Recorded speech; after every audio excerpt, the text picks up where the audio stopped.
Beneficiary lead construction ఏదైతే ఉన్నాయో దాంట్లో కూడా కేంద్ర ప్రభుత్వం ఇచ్చే నిధుల్లో గత ప్రభుత్వం రాష్ట్ర ప్రభుత్వం నుంచి ₹1 కూడా ఖర్చు పెట్టకపోగా 3 నుంచి 3.5 వేల కోట్ల రూపాయలని కేంద్ర ప్రభుత్వం పేదవాళ్ల గృహ నిర్మాణాల కోసం శాంక్షన్ చేసిన డబ్బుని డైవర్ట్ చేసేసింది.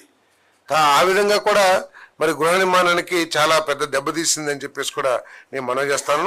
ఇప్పటికే PMAY 1O దాదాపు 10 లక్షల అప్లికేషన్స్ కొత్త ఇళ్ళు కావాలని, ఇళ్ల స్థలాలు లేవని అప్లికేషన్స్ రావడం జరిగింది. మరి దాన్ని స్క్రూటినీ చేస్తుంది డిపార్ట్మెంట్.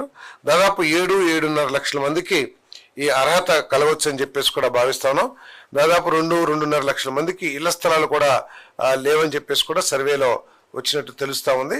ముఖ్యమంత్రి గారి ఆదేశం ఏమిటంటే వీళ్ళందరికీ కూడా అక్టోబర్ కల్లా PMAY 1O ఉన్న గృహాలన్నింటినీ కంప్లీట్ చేయాలి. తర్వాత ఈ 7.5 లక్షలు కూడా టేకప్ చేసి బహుశా ఈ నెలలో కానీ వచ్చే నెలలో కానీ అంటే ఫిబ్రవరిలో కానీ మార్చిలో కానీ కేంద్ర ప్రభుత్వం నుంచి శాంక్షన్స్ వస్తాయని చెప్పేసి మేము భావిస్తాను.